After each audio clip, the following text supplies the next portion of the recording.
I'm Simply, and here's Opinionated. And welcome back to episode 7. Uh, the horror. What was he calling it? The horror genre, and congratulations for being so impressive with your intro. It wooed me so well. Did I sound like you? I tried to. Well, to be fair, I felt like the passion was a little bit out, but Oh, I got it it's fine. again. I'm Good. Simply, and here's Opinionated. Oh, yeah. Is this a Macho Man? I didn't know I was an 80s porn star, but anyway, Macho Man Randy Savage? God, uncultured. uncultured swine. Oh, yeah. So, today's episode is a genre of what we'd like to call the horror genre, and we are both big fans of this. Like, I don't know who would be the biggest Buff fan. I don't know. It would probably be even Steven at this point. But we're going to be talking about how horror itself as a genre, pretty much is one of those genres which is a very hit and miss. It can either be executed extremely well. It can also be absolutely awful, but it's there for more for comedic reasons, or it could be dried out like the Halo series or the Call of Duty series, where they just put the same format and it's just recycled over and over and over and over again. But yeah, we'll start. Which one do you reckon we'll start with? Films or games first? Go with games first, because that's the All right. easiest one for me. Mm-hmm. Do you want me to start, or are you going to start? Yeah, no, you Okay. go ahead. Go ahead. I'd like to talk about how you've seen a lot of recent horror games copying um, old mechanics recently. Like everyone knows like the old Resident Evil games with like the dodgy, camera. Time controls. Yeah, and like when you used to go through the door, it made you go like head first through the door and stuff, and like the jump scares they used it particularly, and like traps and stuff. And looking at newer games now, a perfect example actually, similar to how some of the previous games have copied Resident Evil's design, is how a lot of horror games now, especially like a lot of random indie horror games, have copied to death PT Silent Hill. That demo was amazing, but I'm sick of playing PT Silent Hill for the 50th time in every game that I play.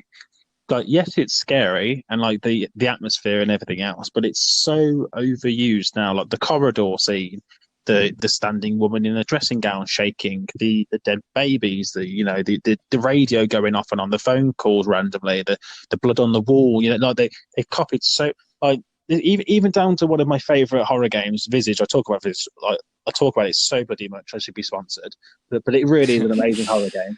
Even that game has stolen a lot from PT, which again I know is like a very commonplace with most things. Like most things take inspiration from other stuff, but this they literally stole like one of the big near the first like 10 minutes. When you get about like a couple minutes in, the starting of PT is like exactly the same, and if you die in the game, it's exactly the same starting as on PT. Like you get up off the ground in the basement kind of room, and there's like stuff on the floor and there's scratches on the wall like there is Peter. Like it's so identical. And I've played other games like Infliction where they copied the wife shaking, and they copied the corridor scenes, and they copied the phone calls, and they've all got their own unique little things, but it's copied throughout a lot of stuff. Um, Do you know who I blame for that? who- I blame, and I know this is gonna sound really like harsh, but like I blame big time YouTube streamers or big time YouTube creators because they play these cheap indie crappy games. And then when you see something that big or something that simplistic, like say for example Markiplier, which by the way I love, I'm not giving shit on him, but he'll play these like really short, cheap, shitty indie games on PC, and like there's most of them have this same old mechanic, same old jump scares, same old like cliche bullshit, but they'll keep making it because the big streamer might play it, and then Yeah. and then it'll get more advertising basically. So it's basically free advertising, Yeah. which like people don't see it in that regard. And then you got something like PT, which is, even though it was a demo, it was constructed really well, but any person with a mouse and keyboard could technically and have some idea of game design create what PT did, but obviously with less graphics, and pretty much less of everything else, and then just put in a jump scare, and that's a horror game. And I put that in very much realistic quote unquote marks. It's really shit. Like, I enjoy it because I like to see Markiplier's reaction. Yeah. But it does promote a really bad. We'll just pump out this shitty horror game, and we'll call it a horror game because lol. So yeah, I could see where you're coming from on that. Like, to your point, like you just said, then about just chucking a jump scare in and they're calling it a horror game. I think a lot of things are too quick to be called horror games. Like, I personally like to have some kind of like psychological thing involved where I have a reason to give a shit whether the character dies, or you generally feel like you're in trouble because of whether either the scene, the way they've done the music is done really cleverly, or they've don't get me wrong. Jump scares are amazing. They're brilliant for like streams. They're brilliant for just games in general. The reason I play a lot of horror games is because jump scares give you that rush, and it's like a good scare. But I don't like games that just kind of just pump them out every 2 seconds. Like, a very good timed jump scare can terrify the crap out of you, especially if they build it up for ages. Which they did in like Infliction does it really well. Visage does it really well. Welcome to Hamwell did it fairly well, even though that was really low budget.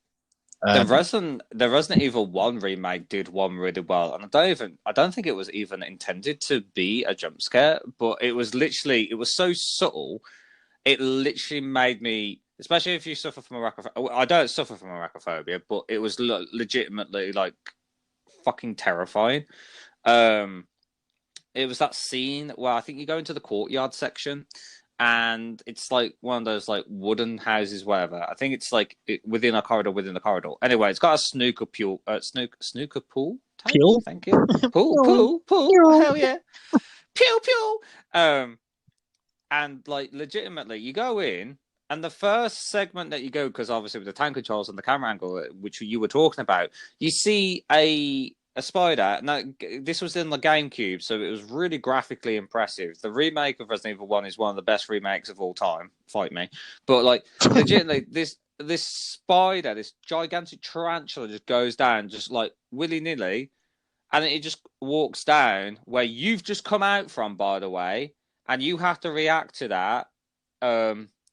Not immediately, but the fact that this is the first time you've ever seen a spider, and it's executed, there's no, like cutscene entrance or whatever. It just subtly comes down as soon as you come from this side, and it was so terrifying, and it literally put goosebumps on me. And that like subtle horror can be one of the most scariest things ever. Because that is just like, oh shit. Yeah, it's like a long drawing terror. Jump scares is like, ha, and then like it subsides. But that is endurance terror is like proper good scare factor. I remember. I was right at the end of a stream a couple of months ago, playing Visage, and I left the camera staring at an open doorway because I was like, what I thought was in a safe room. So I was ending the stream, saying like bye and everything else, telling people my schedule, and then I happened to like press and pause just to like turn the game off before I turn the stream off. And because in this chapter called Dolores, where this old woman follows you around the house and tries to kill you. So you've got to finish the mission before she catches up with you and stabs you. And I looked at the doorway, and you just saw half of her head peeping around the door, staring at you while I was there on camera. I jumped out of my skin because I didn't see it, and I saw it in the corner of my eye. And then she moved her head quickly. It looked like she was in real time looking around the corner at me, spying on me while I was ending my stream, and it freaked the fuck out of me. Like, it was so scary. I completely jumped. I was like, oh my God. And then there was another time in the second chapter, Lucy's chapter, which is about a little girl that gets possessed by a demon.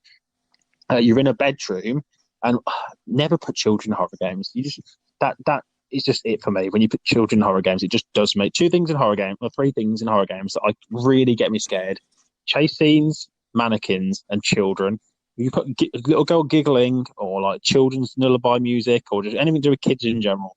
You've got me on a horror game because it scares the crap out of me. So you went into this room, and you have like an open wardrobe with the clothes and stuff, and there's this kids drawing on the back of the wall, right? By the way, it's pitch black, so you're using a lighter for the light in the room, and it says "knock knock" on this picture, right? So you knock on the wall, and it knocks back at you, and you're like, "Oh my God, no, please don't, please don't!" And you hear a little girl go behind you, and you're like, "I don't want to turn around." There's a clip of me on string gun. I really don't want to turn around. I don't want to turn around. I don't. I turn around. There's nothing there. So the game's just messing with me, right? And I walk to the drawer, look to the left at the chalkboard, and then she flashes at the chalkboard and she flashes back again. And disappears like she was there and she wasn't, and that scared the crap out of me. And then you just hear a door go, and then you sort of turn around again, and at the end of the bedroom, because it's quite a long bedroom, they have in that house, that game, they have like a walk through wardrobe to the mum's bedroom, and she stood with the light bulb above her, just a bit like again stealing it from PT, but she stood this little girl in it. The cover behind is complete darkness, right? So she's just kind of like you can vaguely see her through the window light, and she's just shaking there. And I was like, oh my God, shit! And then this massive teddy bear, like mannequin doll with it's like a big toy's face mask on, a massive thing, like twice the size of a human, just grabs her and pulls into the cupboard. And I've never got goosebumps out of a game, but that physically gave me goosebumps over my entire body. I was so petrified. And I played a lot of horror games, man. Like I played all the Outlast games. I've played tons of stuff, and that was the only game that's ever given me full on goosebumps to the point where I was like, I need to end the stream because I've just had a moment. Like, I nearly shit myself. You know what I mean? that was horrible. That's the great thing though about subtle horror or built up horror. Sometimes like a lot of people are like, again, I'm not trying to justify that jump scares can't be scary, because jump scares can be scary, but they need to be executed to a point where first off they're not predictable as fudge, and the fact is that they're not coming at you like every 5 seconds, because the warranty just like literally just drops. You know what I mean? It's just like no one cares. Like looking at you, Five Nights at Freddy's and shit. Yeah, fuck Five Nights at Freddy's. It's an awful game, and it's not as scary as people think. Anyway, so I digress. One game I will tell you now that is not even a horror game. Well, to me, it's not personally not a horror game, but it's given me one of the biggest jump scares I've ever had. And I don't think it's intentional, but that's the biggest impact. I don't think it's the fact that it wasn't intentional.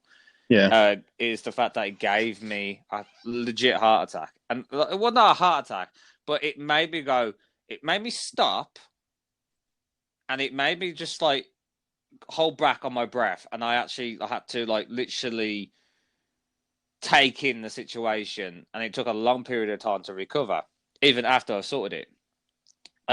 Which was in BioShock. And I can't remember what exactly happened. Well, I know what happened, but basically, I think I was looking up at a tonic. You pick up a tonic, and then like you go down this thing. It's fine. And by the way, this never happens again in the game, as far as I'm aware. So you pick up this tonic, and then like you go down this little mini. It's not even a corridor, but like basically there's like this table and there's a tonic on it. You pick up this tonic and you read what the tonic does. Then the next thing you know, because it was already kind of like a semi-smoky area or foggy, the fog gets a little bit more. And you're just like, oh, okay. That's weird. You turn around and there's an enemy behind you. Oh, and I know what you're on about. It's BioShock 1 in the freezer room, and the guy appears out of the ice fog in like a doctor's room. Yes. Yeah. Oh my God. Yeah. I shit you not, dude. That is one of the most scariest things that has ever happened. That got me as well first time. Yeah, he just laughs at you. Yeah. Yeah, he just stands behind you and just stares. And obviously, you can kill him after, but the fact that even if you've killed anyone in that area, he will only spawn when you picked up that tonic. And like you said, you know this moment. Like legitimately, I actually shouted out loud. I actually Yeah. physically shouted out loud. I was like, "Fuck!" And I was like, and like it was so, and that was, and I'll tell you now, I bet they just added that in, like for like as like a good like idea, because like this never happens again. By the way, in this game, doesn't happen. Not from what I can remember. It does, but not as dramatic. Ah, A but bit later on, but quite a bit later on actually. fair enough. But like that stuck to my mind, and the fact that they thought about that as like probably an afterthought, because like even though like Bioshock has this great atmosphere, it has a fantastic atmosphere. It's one of the best atmospheric games you can ever play. My favorite game of all time, by the way. But yeah, correct. Oh really, Bioshock, the first I've got Bioshock. the chain tattoos on my wrists. Fair enough. Fair enough. But the fact that that was probably not their main intention, that is probably one of the scariest things I've ever had to encounter, and it's not even really a horror game. It has horror elements, but Yeah, I get what you mean. I was like, do you know the yeah, first time I played it when you come down in the I forget what it's called now, the big like submarine thing that you come down in, and you see that woman like hook that guy up against the glass right at the start. That even got me because I was like, oh, this isn't a horror game, and then you just see a murderer guy, and you're like, oh shit, because you think she's cause obviously first time playing the game, you don't know that she's not going to come through the roof. So you think she's like trying to get in the roof. You're like, oh, what am I going to do? Like, I've only been in the game 5 seconds. I've landed out of a crashed plane, and now I've got some bitch with hook hand trying to kill me. Like, and then, like, it's like 5 seconds after that, isn't it? You get the wrench, and then you've got to find that woman, like, talking to her dead baby in the pram where you get the gun from. You just see her shadow, and she's singing to nothing. Oh my god! Even that was a bit creepy. Like the whole game's got very creepy elements to it, which is what, and that particular point you mentioned, where it's an ice Houdini because you have different Houdinis. You can go invisible and they reappear like teleport. But it's yeah, it was terrible. it just makes me laugh that that can execute a much better horror, or a scare scene, and I can guarantee you that they probably just thought they probably put that as an afterthought in comparison to all these other horror games, that literally try too hard for the sake of it. And I kind of semi blame the internet / YouTube for downing horror because it becomes so predictable. But you know what kids are like these days when it comes to that kind of shit, which is a shame because it actually ruins the actual true horrors. But like you have like these probably just because a game is bloody and gory and 18 plus, it doesn't mean it's a horror game. It's just bloody and gory. It's not. To me, that's not a horror game. No, yeah, because you have games like Sekiro that aren't horror and they have all of that, but it's just violent. Yeah, there's a difference between being horror and just gory. Yeah, it's which people don't seem to understand a lot of the time. Exactly. I even had a jump scare literally Monday. And it was on Arkham Asylum. Batman Arkham Asylum. There was a scene where I don't know if it was intentional or not. I had to figure out this Riddler trophy, which is completely optional, by the way. You don't need to do this. And I don't know if it was because the game was glitched or whatever, but I did the trophy. Next thing you know, I turned to the side, and in the bathroom cubicle, there's this psycho, like a psycho patient, just standing there, like on his like knees or just like literally hunched over and stuff, and he was babbling. And if I moved literally one step in that game a little bit further, he would come out and attack me. But the fact is that I just literally turned around and he was just there, and there was no sound. That actually scared the shit out of me. And I don't think it was the game's intention but that worked better than most of the horror games I've fucking played. Yeah, that's why Outlast got me so good at the first one. Because I don't rate the second one very much, but because they went a bit too crazy with the jump scares and the gore, and they went too dark for the sake of being dark on that game. It went a bit inappropriately dark. Yeah. But the first one did exactly what you just mentioned really well, but very early on as well. You go into, have you actually played the first Outlast? I have played it, Yeah, yes. yeah. So you know when you have to get the key card right at the start, and you walk through that, the guy in the wheelchair, and then you go into that living room. There's like three guys just watching the telly, but they've got no skin on, and you just walk Yeah. past them. You're like, "Hi guys, you just watching some EastEnders," and I know they look angry as fuck. I literally said that on stream. I think that's exactly the words I used. It's like, "You carry on watching your EastEnders, mate," and then, like, they don't do anything. And later on, when they capture you again, when you're like in the containment area, and they're like, you see them murdering people through like the clear plastic, and then they let you go through because they think you're one of the patients, but they're just staring at you. They're not chasing you. They're not saying a word, but they're just looking at you, and you know they've got the impression like if they wanted to start chasing you, they would do. And then Yeah. in some cases, they all of a sudden just start chasing you, and it fucking scares the shit out of you because they're just so calm. And at one particular moment when you got the key card and come back, and you know when you go past the wheelchair guy and then he grabs you, but the first time you walk past, he didn't. He just kind of left you alone. That is like the perfect type of jump scares for me, where you think it's going to happen and then they get you and you think, oh, no, maybe it won't, and then they get you with it anyway. But it's like, oh, that's fucking silly. That is like that really gets me, those types of ones. But Yeah, I don't mind the first Outlast, but I don't think it's as a masterpiece as what many people claim it to be. Like, it's, to me, like, I do like it, but it's not as good as people portray it to be. I'm actually one of the few people that prefer Outlast 2 to really, Outlast 1.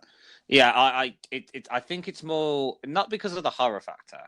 I think it's more the options of how to use your camera, and how it's more of, it feels more optional to take routes differently. Outlast 1 felt like an A to B thing, like you have to do it this way. In Outlast 2, it feels like you could do things a little bit more widespread, so it felt more of an option to take a different path differently. That was just my take of it. I get that. I like the mechanics obviously improved because obviously it's a newer game. But didn't you find that Outlast 2, they went too dark without talking about it because we don't really want to talk about it on here. Yeah. The I two topics, agree. like, yeah, I agree on the fact that some things were taken too far, but it's, again, when you're talking about the horror genre, is there a step too far? I there guess. is for the sake of a game and a film. I feel, yeah, there's some things I don't feel you should put in a game, and that game had them in there personally because you can create. There's been many examples. You can create a brilliant horror game, a brilliant action horror game, or very lists of scary games in general. You can do loads of that without touching certain subjects, and they touched two subjects there that were a bit too real. Yeah. And I wouldn't mind it if it was done in a clever, like I would still mind it, but I'd have less of an issue with it if it was done in a clever way, like if it made sense story wise, because that story made no fucking sense. Because at least the first game, the story made sense. There was an asylum breakage. He was a journalist going to investigate, and then he got stuck there, and all the rest of it. Whereas in the second game, the helicopter crashes, and then his wife gets captured. Right, 10 minutes later, you find your wife, and then you get captured again, and then you find her again, and then instead of leaving, you decide to carry on looking around for some odd reason. Like, just leave. Like, why? As soon as they found the wife, why did they not just leave? I really don't understand that. But you could say that about every single Resident Evil game. I mean, to be fair, Resident Evil 5 makes no sense. Resident Evil 4 makes no sense. Resident Evil 7, to a point, does not make sense. They do, because they're agents on a mission trying to find the hostage. Leon was no, but I'm talking about the physical limitations, like Chris Redfield punching a bolt. Oh no, I'm not I'm not on about necessarily the physical limitations. I'm on about just story wise in general. Like, they were civilians that had a plane crash, and he was trying to find his wife. He finds her, and then rather than actually leaving, they'd carry on exploring, and then it somehow turns into the end of the world at the end of the game, and you're like, what? It just does it. It goes from this storyline to all of a sudden the apocalypse right at the end, and you're like, so the whole point of me rescuing my wife was completely pointless because she dies anyway. And then all of a sudden, my my son or daughter is now the spawn of Satan and has caused the world to end. Like, and that's added on right at the bloody end of the game. Do you know what I mean? There's no talk of the apocalypse for most of the game. It's you just think the chick with the Minecraft pickaxe is trying to kill you for no reason because she wants to give you a good licking for half of the game for no odd particular. She licks you the first time she sees you, and then she keeps trying to Minecraft you all the time. And then you've got that fat guy, the priest guy, trying to murder your wife because she's pregnant for some reason. All of a sudden, she's magically pregnant, and then it's got something to do with some little girl and that vicar. And I'm not going to talk about it, but that is beyond dark, and that has nothing to do with what is going on with the rest of the game, really. In terms of what actually happens at the end. And that's another thing, the payoffs weren't even good in Outlast 2, because that chick with the pickaxe who's been chasing you throughout the most of the game, and they build her up to be like this really badass character that she can't be killed. She looks really, really big and menacing. And then she dies to lightning at the end, and you don't even fight her. She just gets accidentally killed by a lightning strike. And you're like, what? It's the most shit payoff for a boss.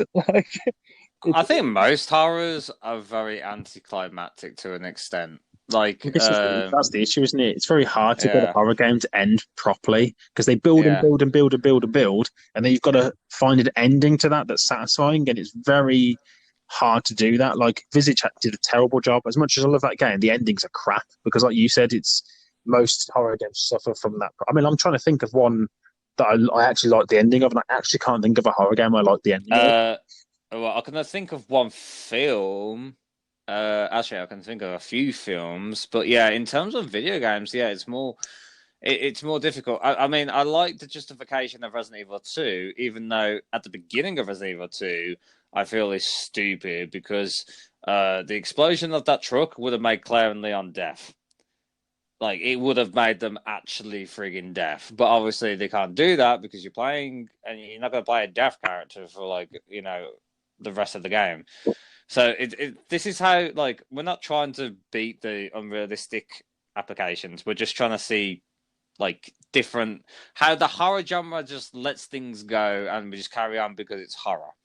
Horror genres do have a tendency to be like, this is logically impossible or this is logically unlikely, but we don't care because blood and gore. And yeah, like you said, Outlast 2 does stretch the boundaries, which I do agree with. I just prefer the game mechanics better. The game mechanics are way better. Yeah, I totally. Yeah, but that's just game progression, isn't it? Because it's newer, really. Yeah, I just like the optional ways that you can go up against an obstacle rather than A to B. This is the reason why, again, in a gaming scenario, I prefer Spyro the Dragon rather than Crash Bandicoot, because Crash Bandicoot, we're talking old school, it is A to B. It is A to B platformer, but Spyro was more of an open world. Yeah, there is an ending to each level, but it was so much more open. It was more of an exploratory kind of platformer, and I prefer that because you could take your time. You could either do the level and just get to A to B, or you can explore the place and take your time with it and get everything, which I actually prefer better in a platformer. This is why I think Banjo-Kazooie or Ukulele are much more better games than a point A to point B platformer. By the way, I still love Crash Bandicoot. I just prefer an open free platformer rather than a structured platformer. But it's the same with horror games. Yeah. Sometimes there is a structure. And it with horror games, though, especially the ones that get pumped out on PC indie games, I just feel like they're so underwhelming, and they just try and provoke this one. They try to build a climax, and half of them just fail. Yeah. A good majority of them just outright fail. And it just makes me laugh that a game that isn't horror, a full horror, can do a better job than that. And I'm just trying to actually think of a good horror game. Actually, you know what? A horror game that I played, Soma. I still need to play that, to be fair. I highly recommend it because it is that game makes you think, There are some really good horror,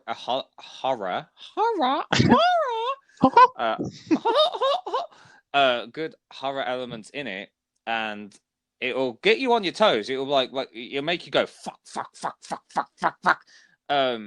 But at the same time, there's sort of more subtle moments that make you really question humanity and sacrifice, which in itself can be a scary concept. It doesn't have to be all blood and guts and dying. And I find that it's the same people that made Amnesia. Correct me if I'm wrong. I do apologize if I am incorrect. It has a similar formula. But I actually preferred it to Amnesia. And like, Amnesia's scary, don't get me wrong. There are elements in there that is completely like, oh my Jesus, no, keep away from me. But I think I like Soma in terms of the story. Because a good engaging story plus horror factor done correctly can be so much more impactful. And after playing Soma, I find that it's a very nice conclusion as well. It's a smart conclusion because it doesn't have to end in like, oh, everyone loses and the bad guy wins, or you escape and it's a good ending. I like to have a game that makes you question things or makes you have some form of impact on you, kind of like a film, and I like that. That's what a horror genre should do. It shouldn't be all like sometimes you just want to see people get killed and blood and guts everywhere. That's fine, and there's a lot of good B movies that execute that well. But if you're gonna try, it's either one or the other. You either do a very smart horror film or you do a stupid dumbass one. You know what I mean? Yeah. You can't try and do two in between because I feel like that becomes a complete mess. Yeah. No, I get that. I mean, like, for example, I don't know if you can class. Well, I would class this as a horror genre because the Saw series, right? For example, the first Saw is fantastic. The second Saw, I would argue, is even better than the first one. Anything after that point is either okay to mediocre to absolute gobshite. That's how I feel on the Saw series. I think the first two are definitely worth the watch. Anything after that is just don't waste your breath, really, personally. But that's just me. Yeah, they got money grubby, didn't they, with it? They're just churning them out at the end. It got really silly. Like exactly. Like after the killed Jigsaw, the film really should have ended. Like he's the main, but I mean, for God's sake, like it was him. He was Jigsaw. Yeah, the whole film was about him, and now he's dead. And they make like 4 films in there after that, something stupid, and it just became like a big crap fest. It was just predecessors, and like, oh, you're my new apprentice. It was basically Star Wars, but in real life, pretty much. And yeah, they should have left that Saw too, because and I'm not tooting my own horn when I say this, but I figured out like halfway or however long it took for me to figure it out. I figured out, and spoilers, by the way, I'll give people 5 seconds. 5, 4, 3, 2, 1. I figured out whilst watching the first Saw movie that the body in the middle was not actually dead, because there were plenty of things to indicate that it's not dead, and it made sense. Plot twist. Spoiler, sorry. But I'll tell you now, the plot twist in the second one actually got me. I was actually like, I thought it was an amazing plot twist. I think both of them are amazing plot twists. But anything after that, it was just like, oh, predecessor after predecessor. And it's just like, oh my God, get over it, man. It's not good anymore. Yeah. It got dumb as shit. Just die already. Just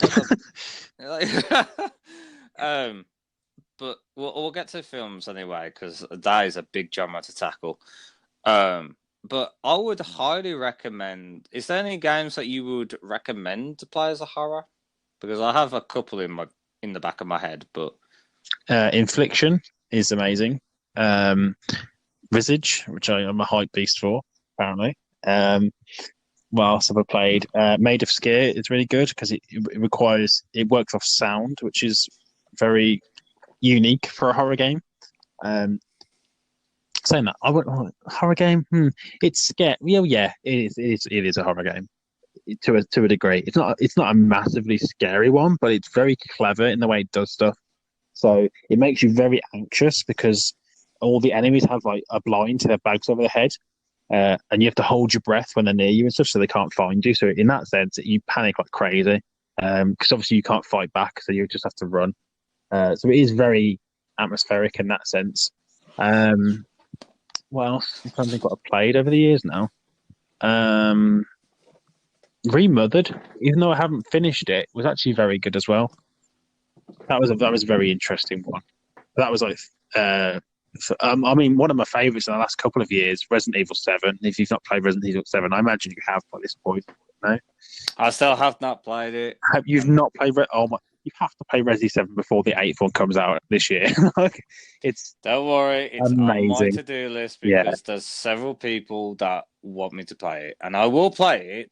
Don't get me wrong. That is a game that has the jump scares well timed. It has like everything that you want in a horror game is in that game. Like that literally is a masterpiece. That game is amazing. I love it so much. And one of the main reasons that I liked it so much is because it was so different from all the other Resident Evil games. Because after 5 and 6, I was like, Resident Evil's kind of gone downhill because I loved number 4, but after that it got kind of shit. And then they released that weird co-op game that was terrible, like Operation Raccoon City, that was dog shit. Capcom, stop making online games. Yeah, well, not this again. Fuck you, One Stop. But Resident Evil 7 was amazing. It really was. Like, and I was petrified for like the first hour until you get a bit easier on, when you get better guns and stuff. But like, it's still very well timed stuff, and they even have like a little saw part to it. There's like a bit where you go into like a room and it's puzzle based, and if you get it wrong, like you die and stuff. So it's really interesting how they do that. But if you're looking for like, because that's a little bit more action horror than horror, even though it's very well done. But if you want like a solid, will shit your pants, very psychological, lots to do, loads of side quests, loads of hidden items. Like there's just so much, and the campaigns, which there's 3 campaigns, is amazing. Visage is literally the best horror game I've played in the last 5 years. That's why I'm so hyped about the game. I finished it over a month ago. It's got so much to it. Bearing in mind it is a bit buggy at times. Like I've had game crashes, and I've had times where some of the items have respawned at different places. But I think that's probably just needs an update. I've had other horror games that have had bugs and stuff. But games in I can't English. Games in general have bugs anyway a lot of the time because people just don't seem to like releasing games that work properly nowadays. But it's still an amazing game for what the bugs that they had. I really enjoyed it, and like I said, it's the only game to ever fully give me goosebumps. And I actually gave a shit about the characters as well, which is why I was so depressed about the ending, because I don't know what it is about horror games and why it's so difficult to deliver a good ending. But my look on it, and the only reason I can think of as why it's so difficult maybe is because if they keep pushing, the scariness keeps getting pushed up higher and higher, and the atmosphere keeps getting more and more intense, and they keep just pushing everything up to like the max level. When the game comes to an end of the game, it's kind of like, well, meh, and it kind of just flops off at the end because they've got no satisfying ending to it. So it's kind of very difficult to do that in a meaningful way, which is what I think. Yeah. Which is why I think what's ruined Outlast 2 for me, because the ending was so just like, it felt very rushed with the last like 5 minutes. Like she gives birth to the baby, she dies, then the game ends because the Earth's being sort of by meteor strike because the hell's on Earth or whatever, and it's just like, what? Like, so that just really like took me off I was like, wow, I didn't. That ending was crap. And this, I'm trying to think. I still can't think of a game where the ending, other than Outlast one ending, I was fairly satisfied with because it made sense with what if you read all the files. And I know you had to go and find the collectibles and read all the files, but I'm a type of person that does that in games. So I read all the file notes, and if you listen to all the backstory, like the recordings and stuff, the ending made sense, and it was by nowhere near a masterpiece. I don't think Outlast One is a masterpiece at all. It's just a cheap chase scene game. That's basically what it is. But it's Mm. what it does. It does well, and the ending made sense with continuing. Through the entire story, it fitted what was going on with the rest of the story. Where I've played other horror games before, where the ending doesn't meet what's been going on for the rest of the 6 hours that you've been playing the game or whatever. And as a cool segue, this happens a lot in films as well. So I'm Yeah. gonna let Mike talk about some films now. Yeah.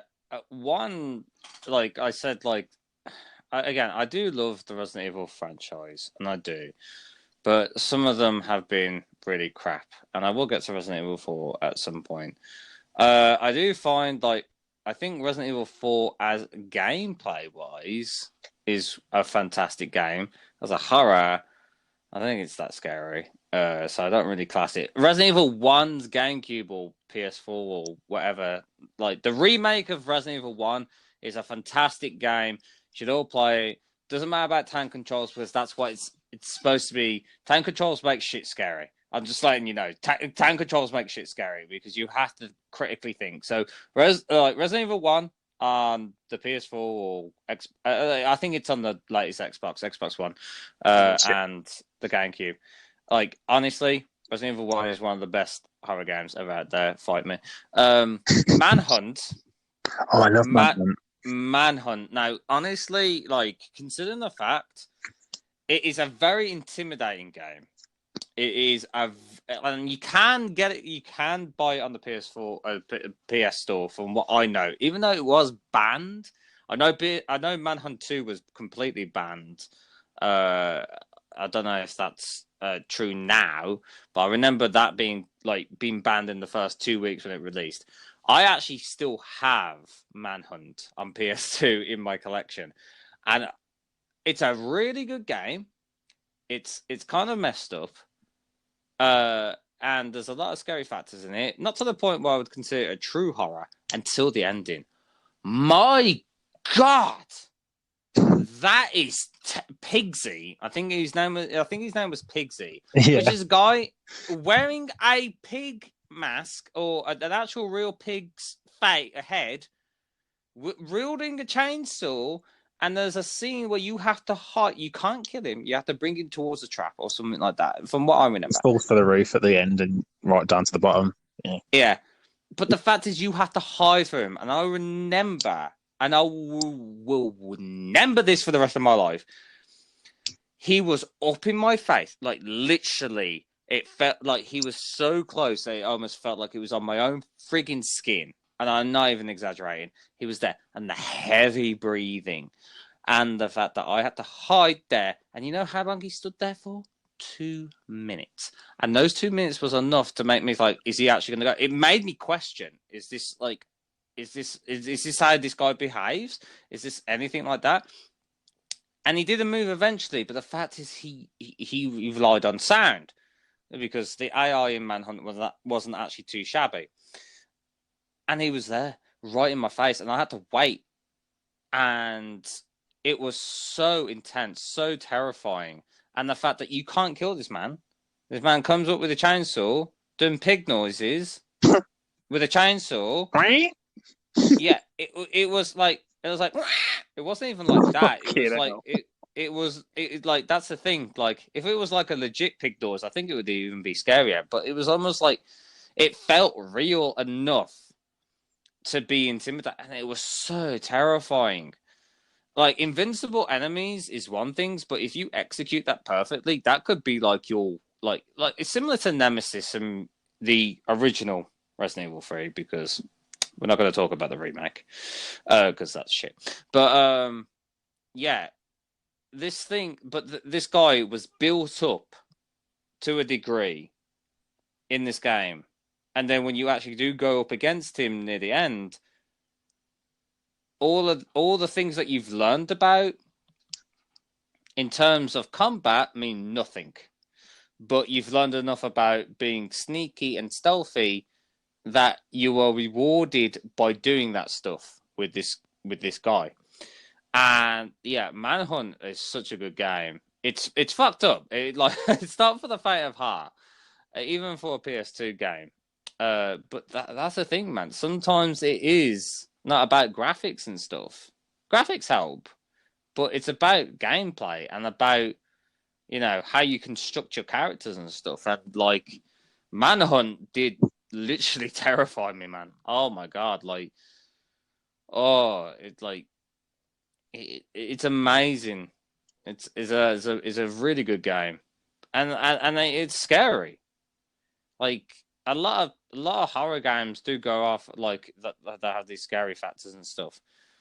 But I think it's more to the fact that it's all about execution. At the end of the day, like any game can scare you, but you know the difference between this is trying to force a scare, like with most jump scares, aka Five Nights at Freddy's, or you know, a well-constructed game. Doesn't have to have their lore be forced out because they want to make it more popular. Oh, good God. But yeah, I think one of the more horror factors, or one of the more scary factors, is what a game in terms of someone's even ideology can be scary. Like for example, if I could think of a good example right now, that would be helpful. Final Fantasy IX, Kuja, when he realizes, and again, this isn't a horror, but it's a scary mentality. The fact that your life was meaningless and you was like a failed experiment, or you were a prototype. And that's what he was perceived to be. And the fact that he thought his life was meaningless after that, and he thought that all life was meaningless after that, to the point where he had no remorse anymore. He had no, like, he was going to destroy everyone, and like didn't care, because in his view, life was pain. That's a scary concept in itself. So like you can turn horror or a scare factor into something a little bit more deeper than just a horror game. Like anything like thought provoking, to me personally, is probably one of the more scarier factors, if that makes sense. Yeah. Like again, the same with Soma. There's a lot of thought provoking in that game, which I know a lot of people, but it does depend on your mindset. And I think a game that literally makes you think and makes you question can be literally the scariest thing in anything, in any kind of format. And I think that there are a lot of games out there that make you think a lot. And I think they deserve a bit more credit than credit is due in that fact. Because to be fair, I think any developer could make a horror game with blood and guts and shooting and they're zombies. You know, like yeah, any monkey can do that. But like a thought-provoking one, that takes some true truth. That takes some true thought and process to be put into. well, this is why I liked the horror game, the Silent Hill horror game so much. Oh my god, yes! Because there was Yes! There was so much like story behind even the monsters. So it just really grips you. Like even like the not so well developed ones like Homecoming and Downpour that aren't great, but I still really enjoyed them for what they were. The older ones are better, but I mean, I remember playing a PSP one. I forget the name. I think it's called Origins or something. Yes, I do believe so. Even that was like the mechanics were a bit weird, and like the fact that you could pick up a hospital drip and hit people with it was a bit random. But even the story in that was really cool, like saving a girl from a burning house, and it ends up being Alicia, and like there was so much to it. And then I think something to do. It ends up being you're her dad or something. I can't remember what it was now, but the whole story, and that's why I was really annoyed with that. You know, when they released the Silent Hill films, especially the second one. Was it a remake or is it just a second one? I think it's just a second one, isn't it? It's a sequel to the first Yeah, one. it was Silent Hill 2. Yeah. Well, I don't think they called it 2. They called it something else. Re- Resurrection or Resurrection, Revelations or something like that. Retribution or something like that. Yeah. It was shocking, that film. That film was Oh, terrible. that was awful. But It was like, absolute garbage. I found the first one was okay because Yeah. I didn't see the ending coming where they were already dead at the end. I was like, oh my god, that's mad. Do you know when you finally realise, oh, they died in the car crash right at the start? You're like, oh, they've been dreaming this entire scenario, which is crazy. Whereas that's why the second film made like even less sense to me. It's like, well, if they're dead, then why is she alive? It's like, what? I'm pretty sure the ending does reveal the fact that they're still in that alternative world, and then the father goes, "Oh, what's this shit about?" Which is played by Sean Bean, shockingly. And then they go to that. There is one good scene in the second film, but it doesn't save the film, and that was that mannequin one section.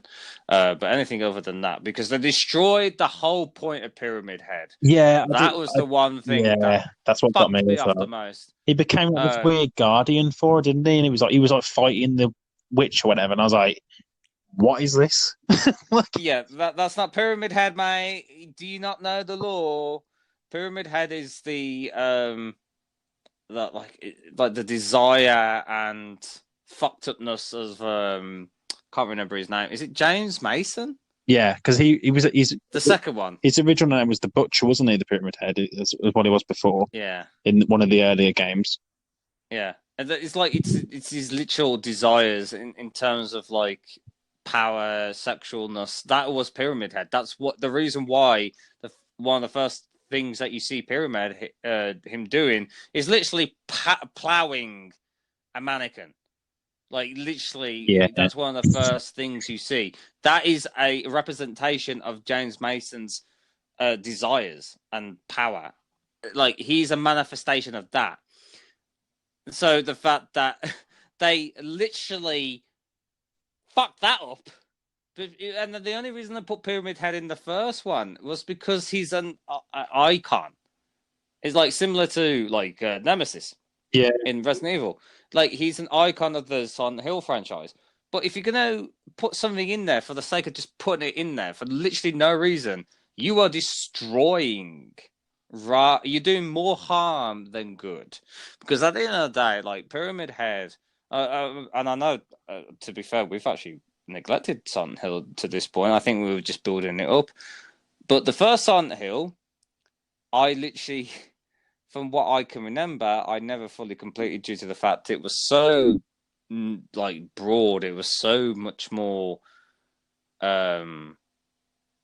stripped down, and literally is a true horror. And literally the soundtrack in Silent Hill and Silent Hill 2 is, well, actually, I think it would actually make you physically upset. Have you played the Room?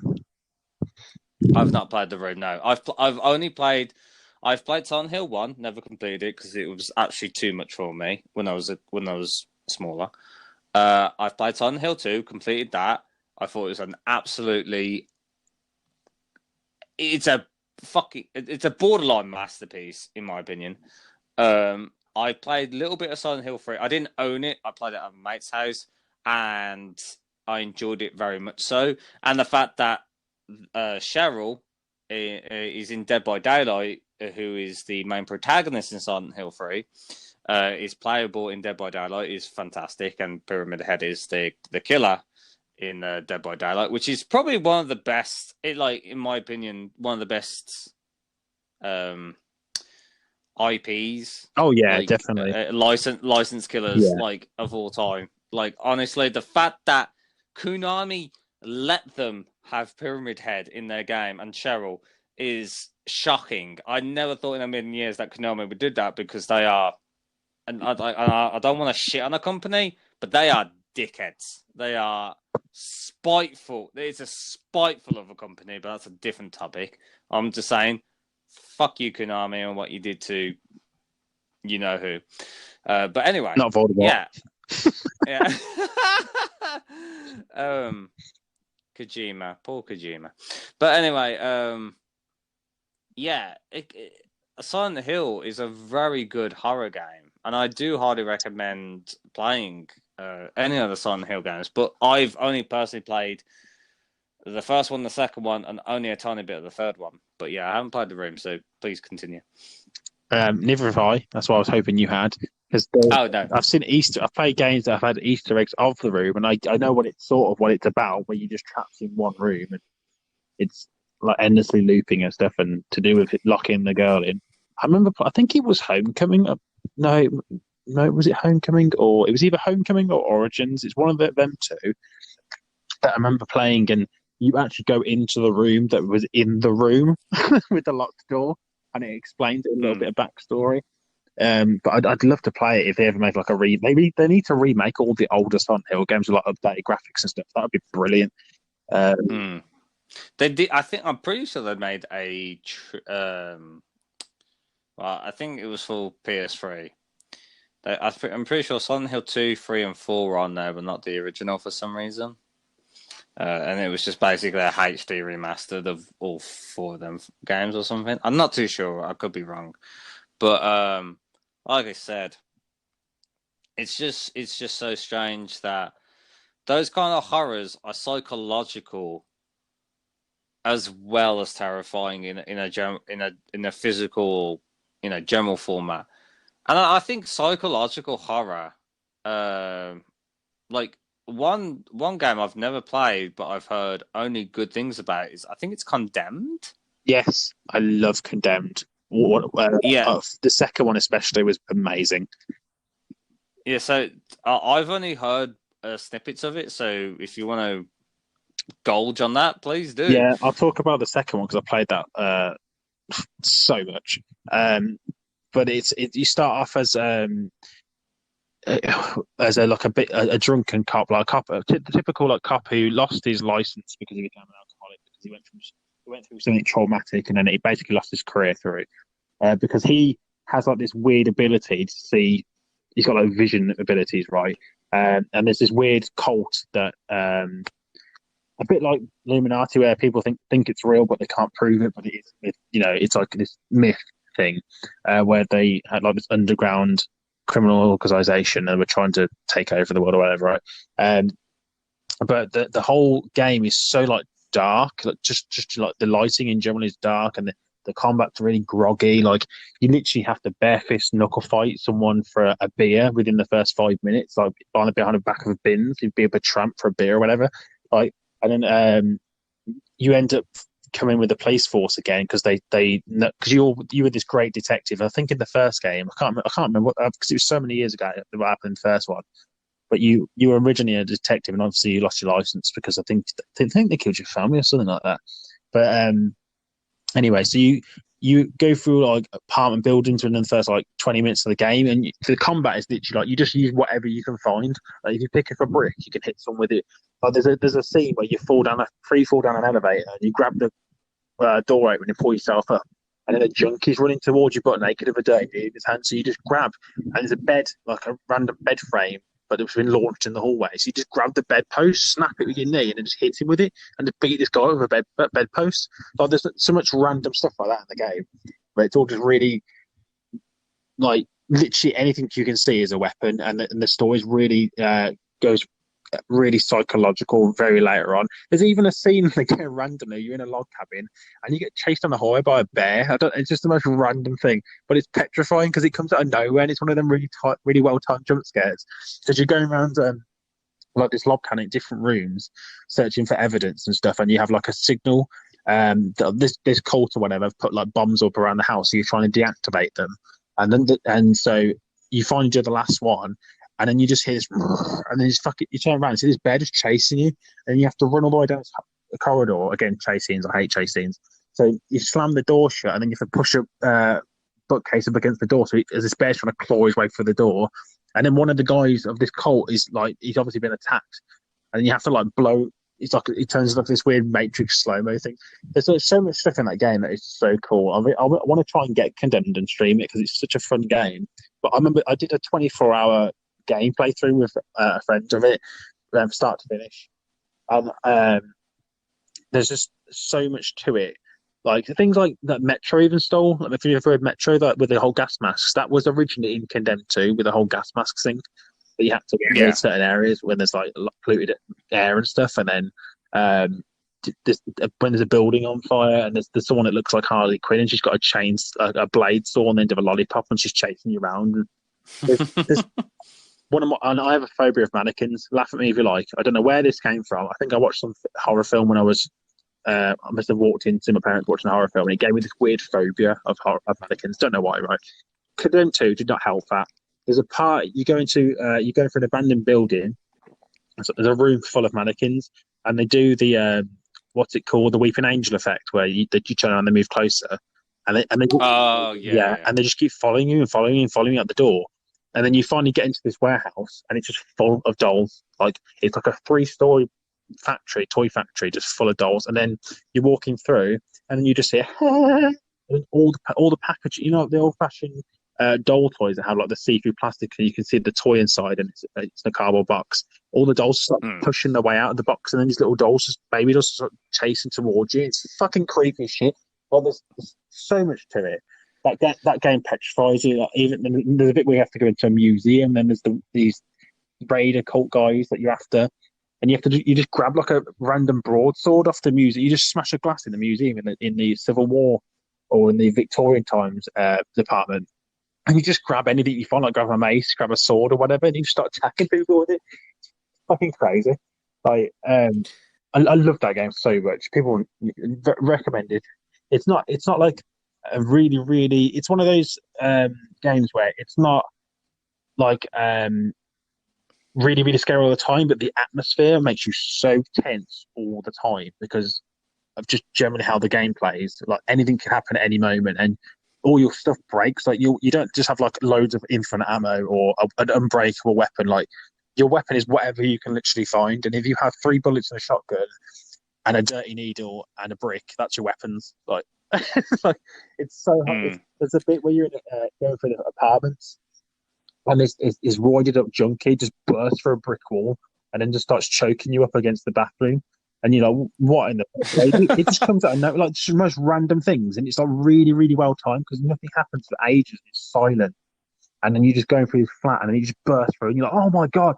I remember going into a bathroom in the same level, and you go into a bathroom and you open the like medical cabinet to get some. You find some painkillers that give you help, and as you shut the mirror, it's got a mirror on it, the door, you put it back. There's a junkie behind you, and he wasn't there before. And it just petrifies me.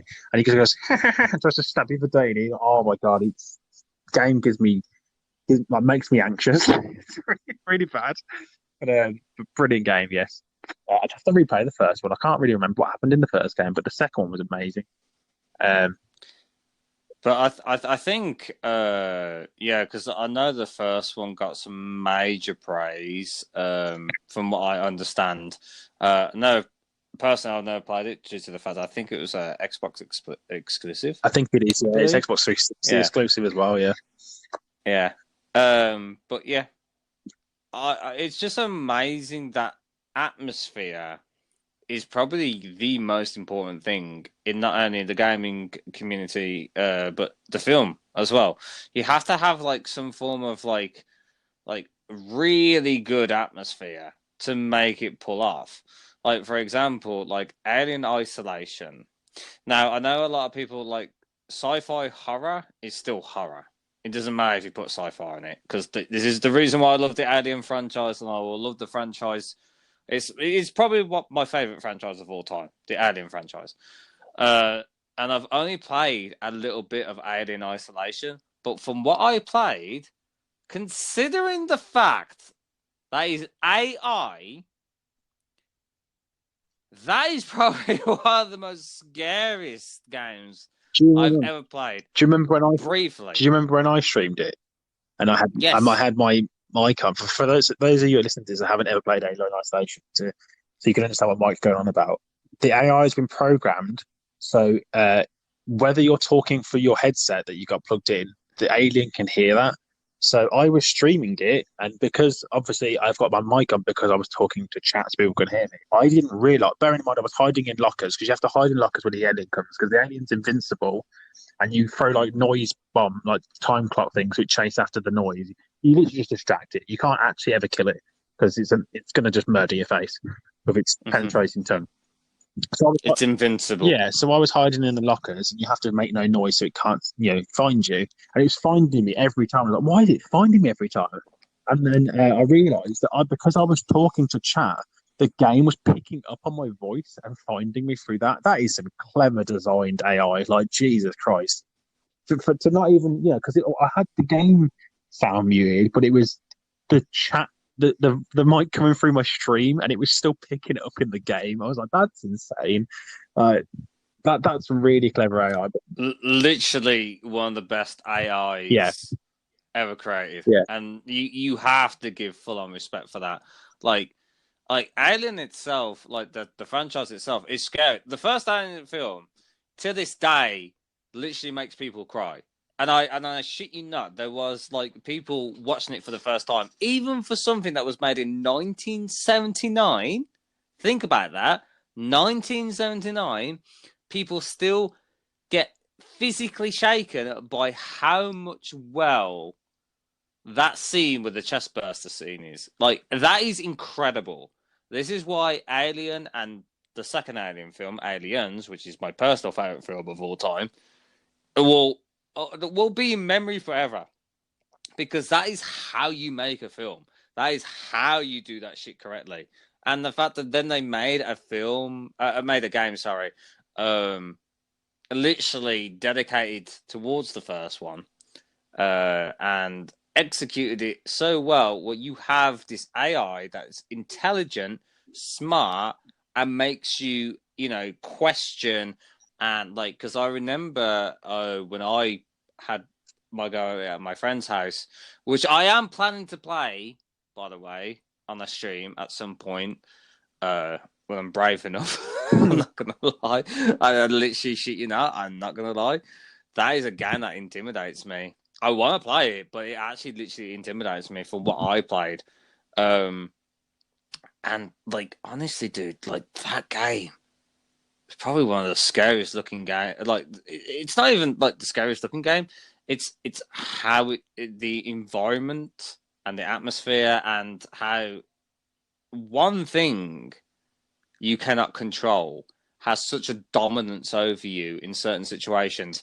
It's amazing. See, the thing is, the best part of that is it's not even that well known. It's not. I wouldn't call it a AAA game.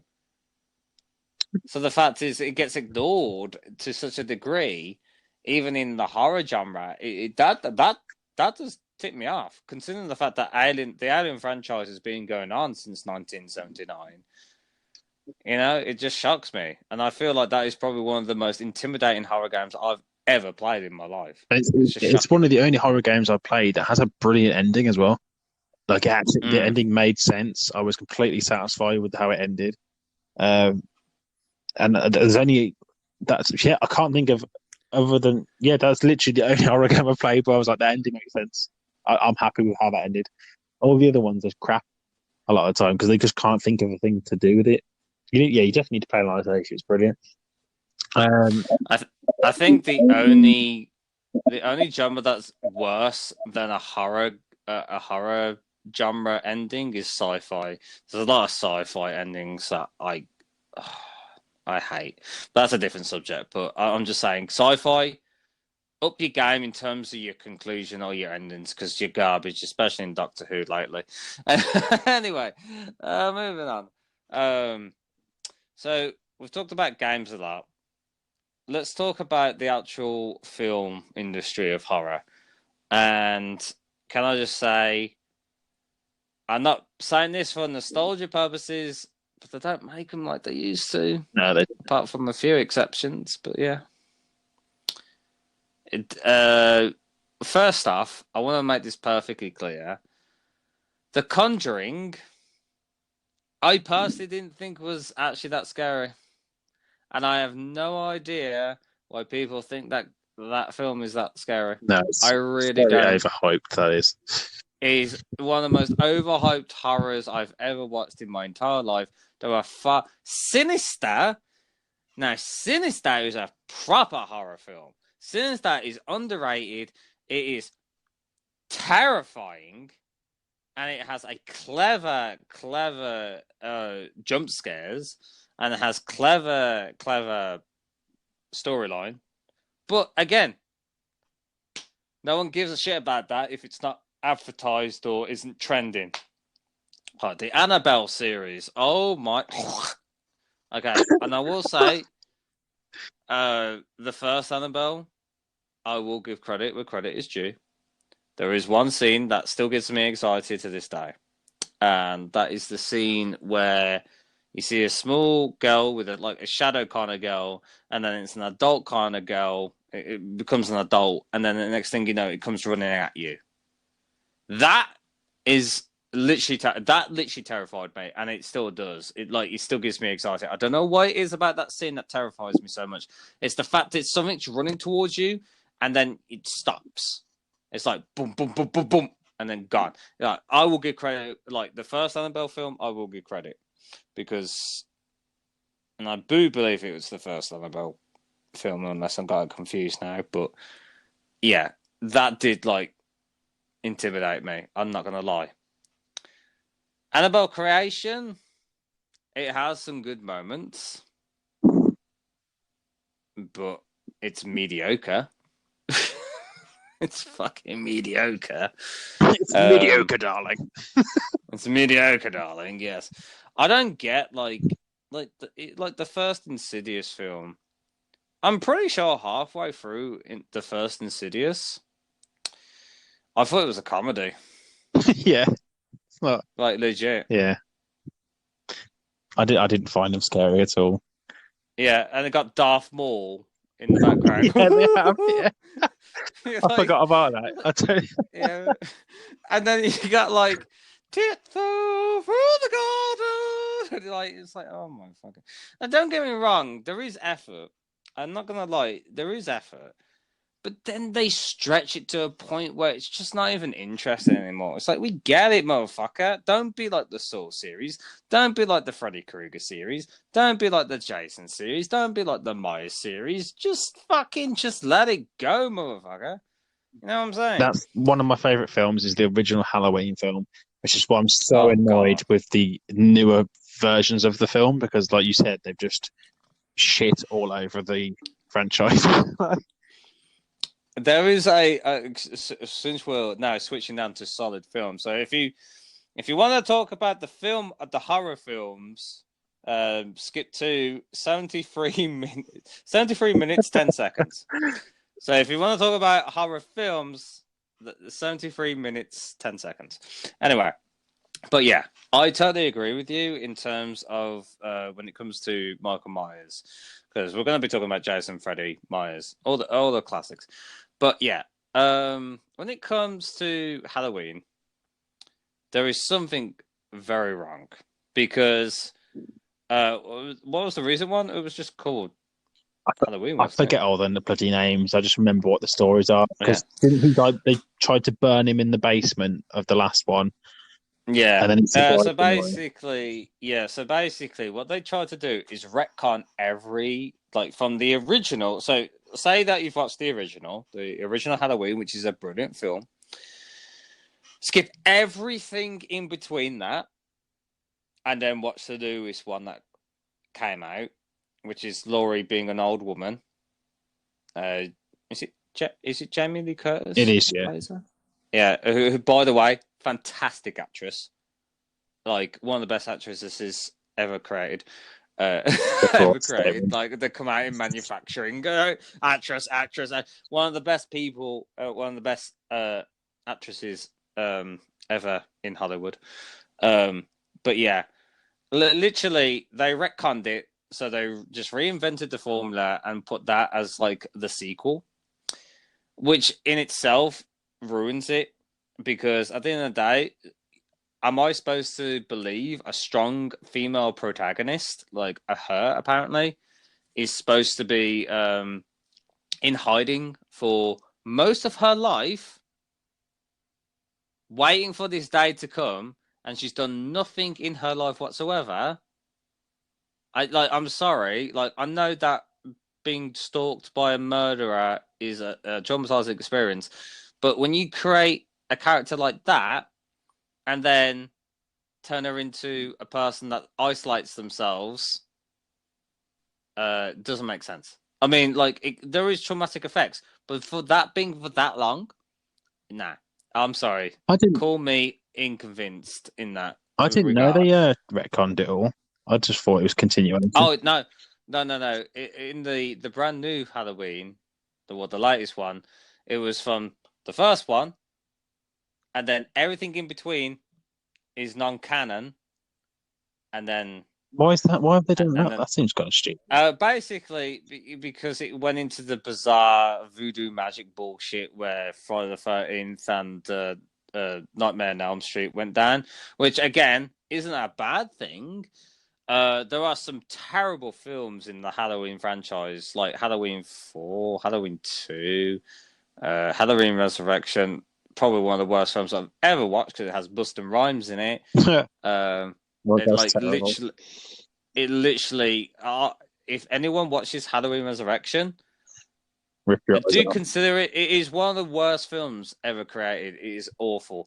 But the thing is, that what they could have done is made out that Halloween H2O, which is Halloween 20 years anniversary, that was actually a fantastic film. I love H2O. I think it's one of my favorite films from Halloween in the horror franchise, and it's well done. It's well paced. It makes sense, and then they ruined it after that. So watch the first Halloween and then watch Halloween H2O. You'll be fine. Anything oh god, what's that horror guy called? The musician. I can't remember his name. Musician? Yeah, there was a musician that recreated the Halloween thing in his image. I can't remember what his name. Rob Zombie, that's it. Rob Zombie. He made his version, which is not that bad. But I just prefer the original and the H2O edition. Any other Myers film is either barely passable or shit. And I think Halloween Resurrection is one of the worst things I've ever watched. So yeah, I wouldn't recommend. But that's the thing, that I know there are classic icons in horror, similar to Freddy, Jason, Ghostface, even though, as you said, I wouldn't call that really a horror. It's more of a slasher. I certainly wouldn't call it a classic. As a slasher see, I have different opinions about Scream, so we'll probably dive into that later. So, but yeah, Myers in Dead by Daylight, by the way, is fantastic. I highly recommend playing Michael Myers in Dead by Daylight. He's one of the most satisfying killers to play in Dead by Daylight. Yeah, and plus it's my name. It has nothing to do with that because I'm not biased. So yeah, it is funny how they try and reinvent the wheel to some of the classic horror icons. Like Freddy, for example, Nightmare on Elm Street. The original, fantastic. Anything after that was either, again, meh or terrible. But then you got like the remake, which a lot of people shit on. I don't think it was that bad, but yeah, they did. The fact that they made Freddy Krueger as a pedo Yeah, that's not the point of his character. That was never the point of his character. Why did you have to put that in? He was just a murderous psychopath. You didn't have to put the whole liking children thing into it. It had nothing to do with it. And I don't know if they did it intentionally to make him more creepy, but that wasn't the point of Freddy Krueger. You know what I mean? Yeah, He was just a horrible human being. But that doesn't mean you have to add that to make him even more horrible.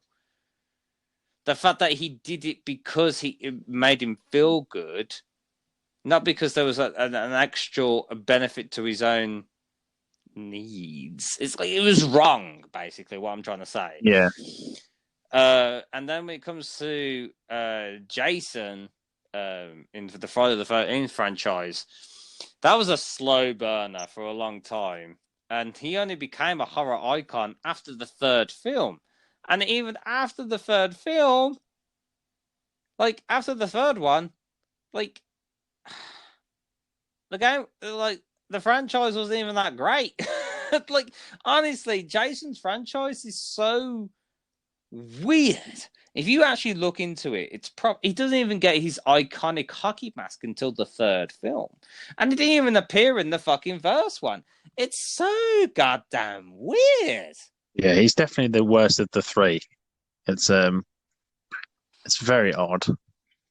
It's odd in the sense that he became a horror icon, despite the fact he didn't even appear until the very end of the first one, and then they made it all this like supernatural shit. Because if you watch the first one in a very objective manner, it is basically a murder mystery film.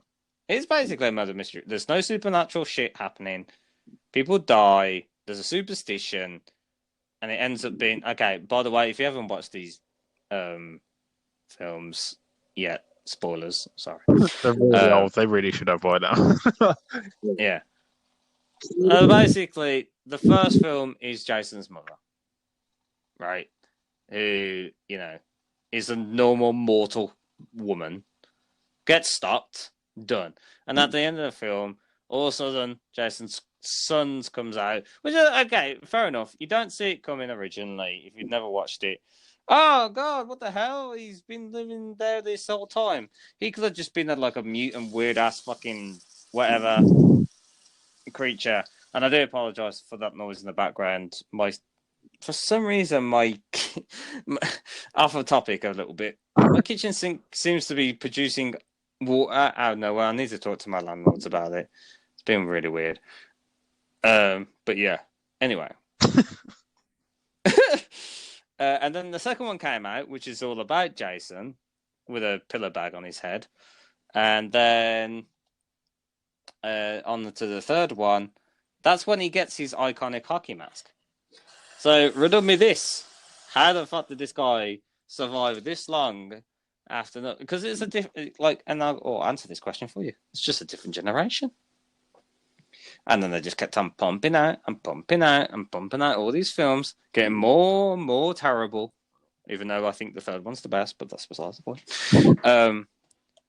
It just got really exhausting. And the fact then they had the audacity to revive them, which, to be fair, Friday the 13th remake, I actually thought was pretty good. But, yeah. What do you think in terms of the horror genre, in terms of films? In what aspect? In the aspect, do you think they're good? Do you think they're bad? Do you think they're all generic? Do you think some stand up more than the others? I think that, like you said, when we started talking about it, they're very different today than what they used to be. Like there was a variety of different types of them when I was growing up, or even before I was born. Because obviously a lot of them are older than me. We're talking about those sorts of films. Whereas now it seems very quick shock value and jump scare and let's chuck a sex scene in for no reason. Let's do this. Oh God, that's so generic. And you can already tell what's going to happen. The generic saying, like, they'll kill the black guy first, then they'll kill the couple, then they'll kill the blonde girl first, and you always know it's always going to be like that. Like Whereas before, I've played, I've watched. I find watching non-mainstream films that aren't well known tend to be very well done. Like The Strangers, I love that film, especially the second one. Have you watched The Strangers? I think I've watched the first one, yeah. Yeah, Because that's based on a real life event, that's isn't it? also why it was just as creepy for me. Like the first film was brilliant because it confused the crap out of me there as to why they just randomly rocked up. But the second film was even better because they go onto like this weird caravan park and they try to murder a family that way. And, it's brilliant because it's like because like you said, it's a real story, so there's a bit more of a realism connection to it. So you can so it makes you want to like Google it afterwards. Do you know what I mean? So you're more involved already in the story before anything's really even happened. Because there's no like supernatural bollocks going on, or there's no, this person can't die, or he just magically teleport. They're just people that just go around murdering people because they want to, and it's like it's simple enough, but they do it really well. Like it doesn't need to overcomplicate itself, which some films tend to do nowadays, and find just random backstories when they do. A lot of the time there isn't really need to because you can make just generic good horror films without needing a lot to it. Like another really good horror film that I recommend people watch is called Hush, which is about a deaf. This woman has like a log cabin in the woods, and she's deaf, and she is an author. And then randomly, for no reason at all, this random guy turns up with a white. Do you know the Blue Man Group? He's got like a white version of their mask with a beanie on, and he just rocks up at a house and just tries to murder her. You don't even find out why, but the aspect of like seeing her deal with, because obviously she can't hear anything, her trying to survive while being deaf and trying to operate around that and survive in that environment while he's trying to get inside the house and murder and stuff. It's such like you feel panicked for her because she's obviously trying to deal with senses problems and stuff as well. And it's just that film's brilliant, really. And I love films that take different directions with different takes at like horrors. Do you know what I mean? Like they did with like relying on sound and stuff in that one. And trying to think of other ones off the top of my head, but it's been so long since I've watched a decent horror film. I can't even tell you the last one I watched. It probably was Hush, and that was years ago. That was like 3 years ago. Because like the Silent Hill ones were, I liked the first one. The second one was terrible. Really disappointed by that. What did you think of the was it Paranormal? Is that what it was? Was it Paranormal? Is that what the film's called, where they filmed around the house? Paranormal Activity. That was it. The first film, before anything, when it first came out, and nothing on the internet was released about it. Obviously, I mean, I don't believe in ghosts anyway, but it generally was quite scary. The first film, watching it with no information. After that, because obviously when it originally came out, everyone was like, "Oh, this is real footage," and obviously, you don't believe it or you don't believe it. It's entirely up to you. But then after that, when they started releasing 7 extra films, I watched just to see like the difference. I watched like the latest film compared to the first one, and it's so bloody silly now. Like it went from being our house is haunted and we need to get a priest in because we keep getting like possessed at night and people are going missing and stuff's being moved and like generally creepy things that couldn't realistically happen if you believe in ghosts and all the rest of it. There's nothing massive in that film that goes, you know what? Some people you'll probably speak to people in real life that have said, "I think my house is haunted. I think I've seen ghosts." It's realistic and close enough to realism that it's scary. Whereas one of the recent films, like one of the neighbours gets possessed by a demon, goes outside, and then all the neighbourhood's possessed by the same demon, and it's just really dumb. Like they've just gone way too over the top with it. A bit like with the Saw films, how they just keep churning them out for the sake of it, and it's like you've just ruined what could have been a really good franchise. Like we said a couple of podcasts previously ago about how when the original Blair Witch film came out and how impactful that was. And I wouldn't necessarily call that a horror film. Like if you had like a bracket, because I suppose you know what it is. What determines horror film for me, at least. I don't know about what you're like, but it's how scared it actually makes me, and what about it scared me in the first place. Because that's like a scary film. Because near the end of the film, when shit starts going, they start losing each other, and people start dying, and all the rest of it. Then it gets scary. It's never like terrifying.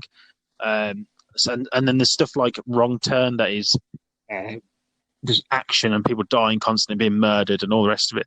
And that's just Yeah, Wrong Turn is underrated. Oh yeah, they did pump out a lot of films afterward, again, yeah. which is First one I loved. They kept doing it, and I was like, "This has got silly again." I think that's the main problem with most of the horror films today. Is just they just don't know when to stop. Do you know what I mean? Like you made a brilliant film, and I think three films is the perfect number for like a franchise. That's why most of the good ones, like Lord of the Rings, perfect example. But we don't talk about The Hobbit. But the first three films are amazing, and if they'd have carried on after Sauron had died, I know this is going wildly off topic, but it's a good example. So they've already achieved what they're trying to do, which is what most horror films do in the first like couple of films, and they just keep dragging the narrative off after it's already been concluded, and it just doesn't make sense. Like if they'd have killed Sauron, and after that they still walk around with the ring, you're like, what the fuck's going on? This doesn't make any sense. Like you've already killed the big bad guy. Why is the film still going on? Like it doesn't make sense. There's a reason it ends at a certain point in certain films because it makes sense from like a viewer standpoint. You understand why it's ended. Like so. I mean, there's some films that could literally just stop on the second one. Yeah. But again, it like the problem about making an actual true sequel is it's just like, oh, this time, since the first one did so well, we'll start where we left off, but at the end of the second film, we'll make it more apparent than that there's a third one coming.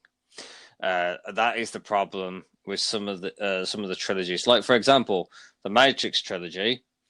First one, great. Second one, pretty good. Third one, I find, again, one of the worst films I've ever watched. And, like, yeah, you know what? People can disagree with me that I find the third one atrocious in terms of story. I think it is literally really poorly made, but that's just me. That's just my personal preference on that. But yeah, like you said, The Lord of the Rings, I feel like that's a very good example, but at the same time, I don't think it's a very great example because it's based on a book. So yeah, I can't really agree on that. Like there are some great trilogies though. I mean, I could argue that the Alien trilogy, like the third Alien film it's not great, but it's passable enough to be a decent film. Like better than some trilogies. Like it's not good, but it's passable. It's like, to be fair, for instance, the fourth one's better than the third one. If they'd have made the original Halloween film and then the two new ones, would you feel a lot different about it if you hadn't even seen all the stuff in between? I think it's more to the fact that Halloween 2 in itself ruins itself. Halloween is a kind of like if they had the plot where they captured Myers at the end of it, then he escaped after many years. Like if they literally just made the first Halloween film and then Halloween H2O, I would have been happy with that. Yeah. But any of the other ones are either mediocre or just plain old bad. The same concept with Friday the 13th. I mean, like at the end of the day, they made something that had nothing to do with Jason. And that just sparked up. So that is just a product of some weird manifestation. Don't get me wrong. I do enjoy Jason and I do enjoy Friday the 13th.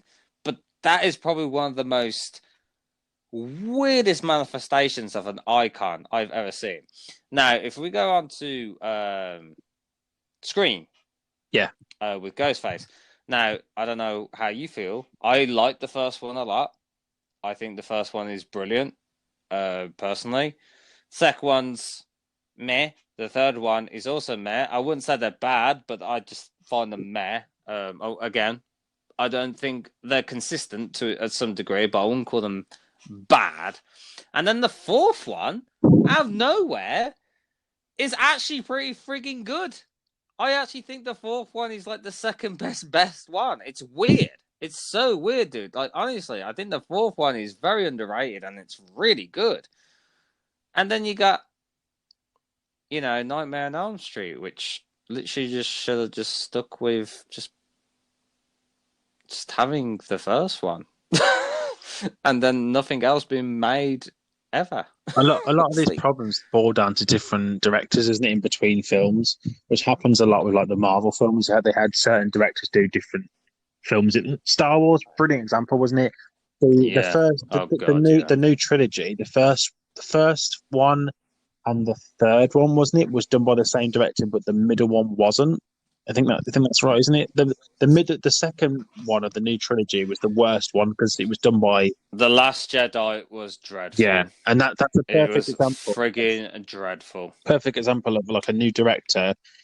I don't get why they have different directors for a series of films. It doesn't make any sense. You think if you're hiring someone to have their vision of this film and they know that they've got X amount of films to go, they're going to spread their story across that. Why are you then all of a sudden cutting them off in between and having someone else's vision come in? And of course, it's not going to make sense.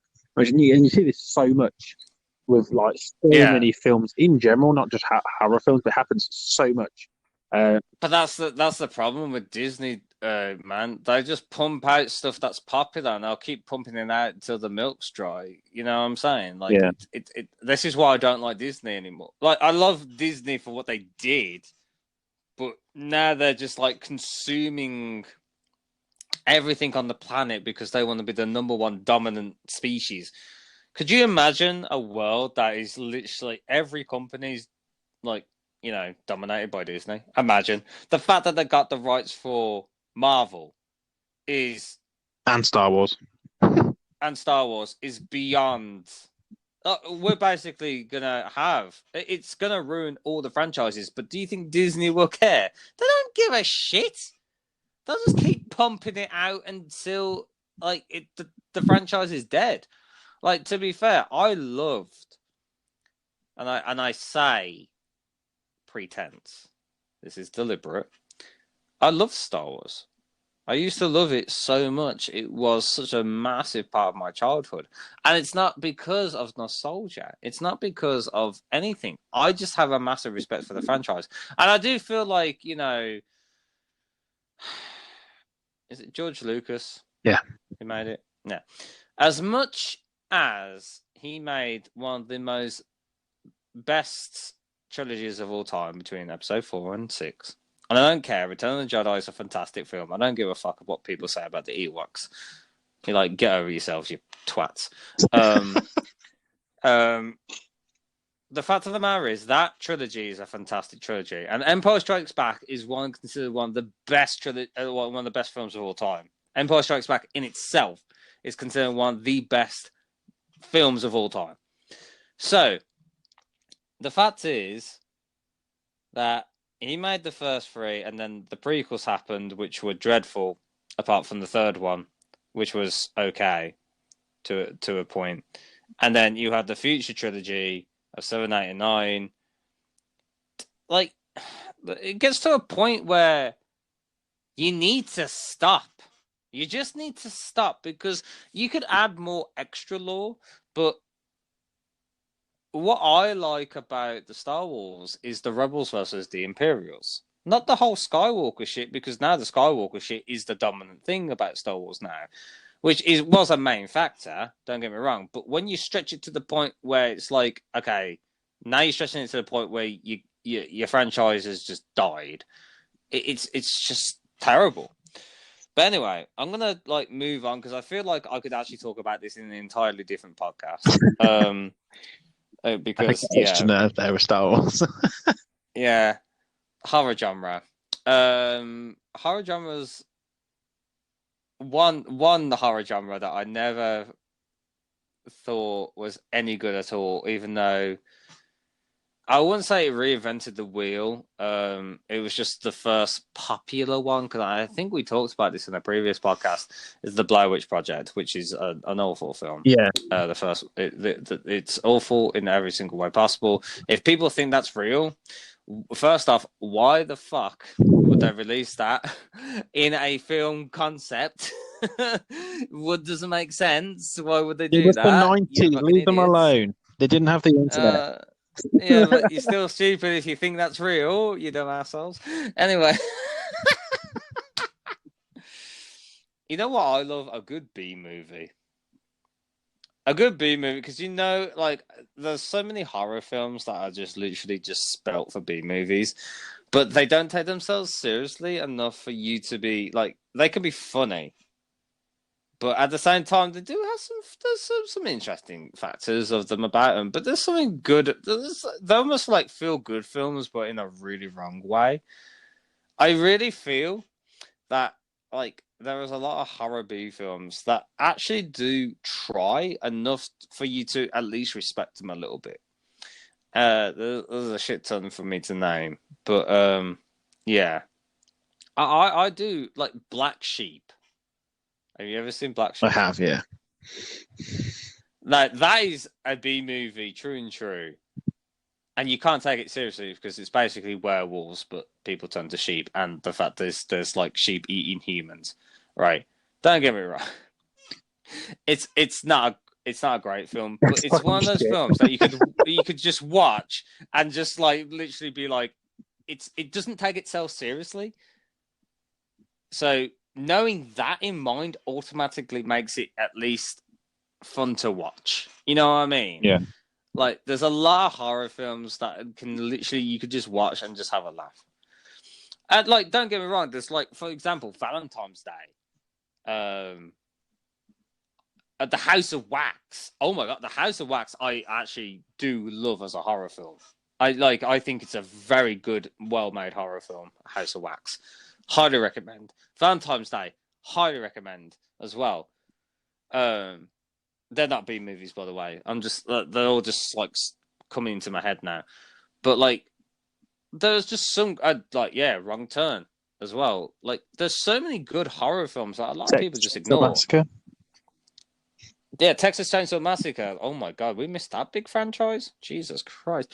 Like, that's another franchise that its original was great, and there's some other films off it that are okay as well. I think the origin of Leatherface one is crap.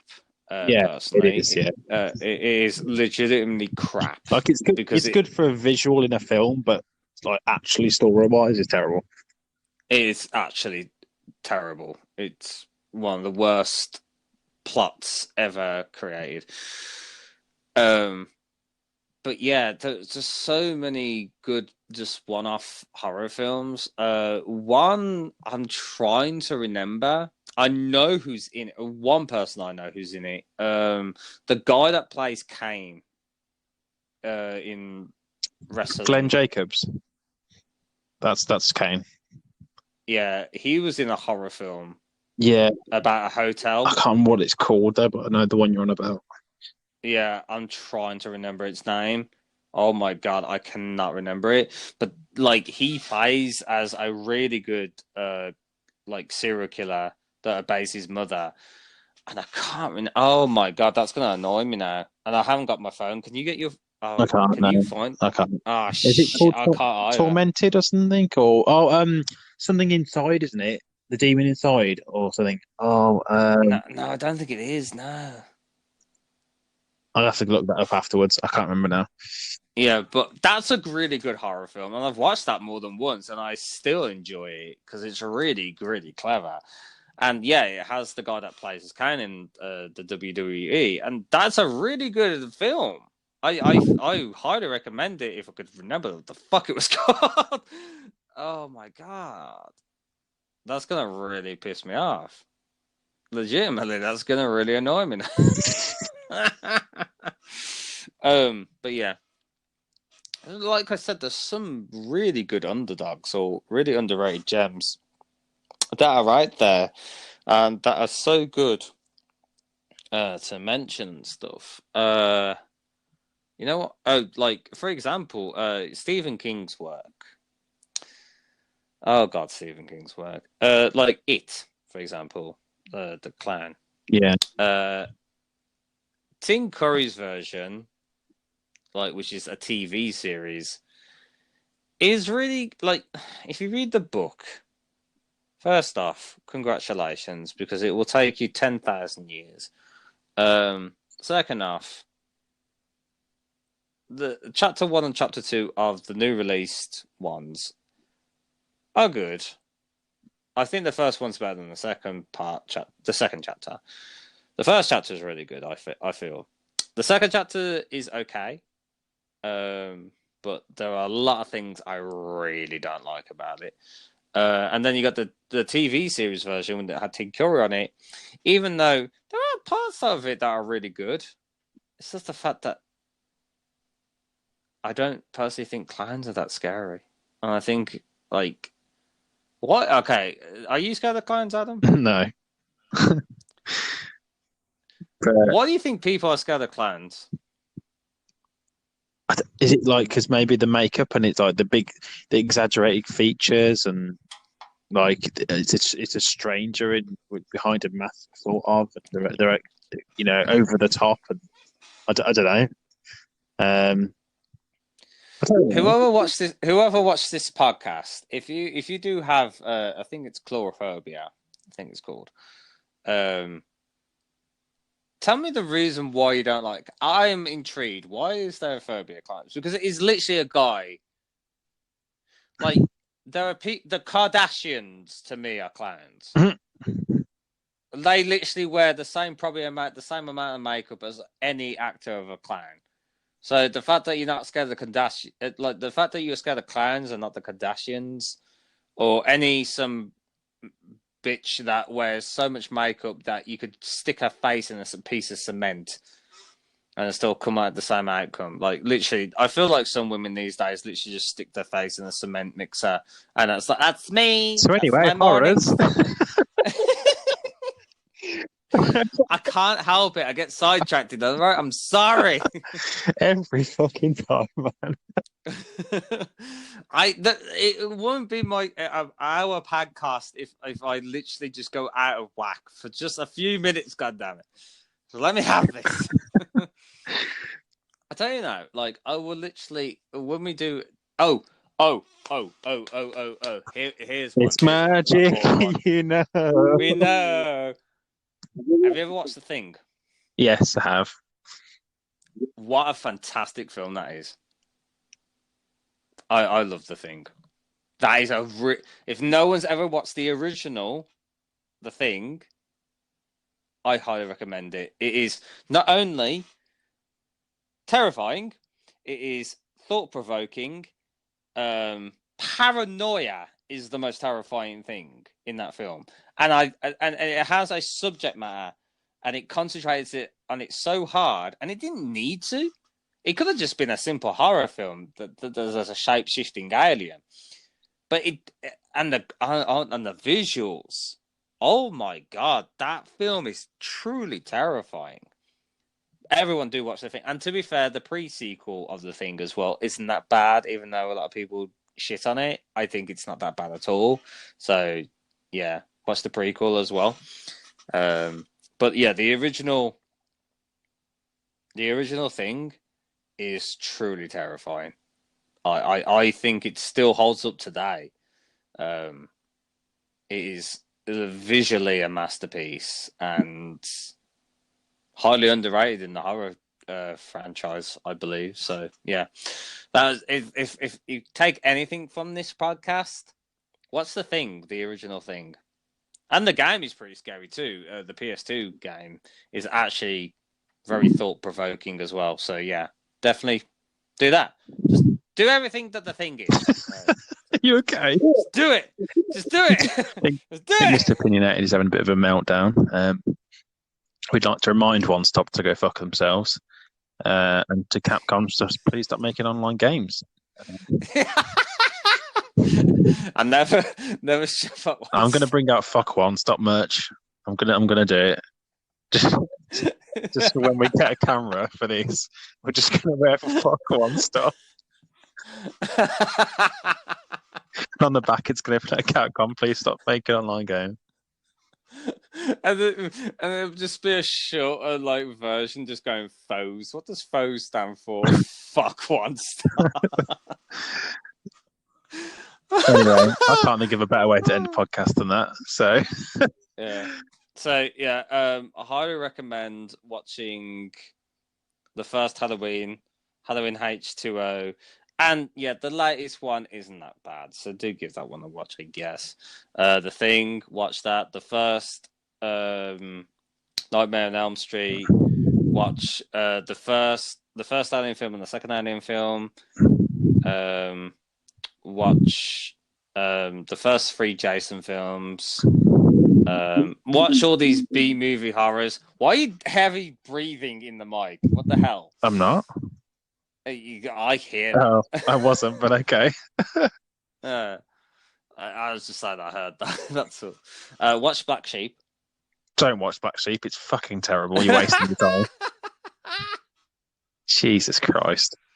Yeah, and never watch Halloween Resurrection, and god awful. And do try out all these horror games that we suggested as well, because they're fantastic. Silent Hill, Resident Evil, Soma, Amnesia, Visage. Condemned. Visage again, and more Visage. Anyway, we're going to go now before Mike again goes off on one. It's everything ever.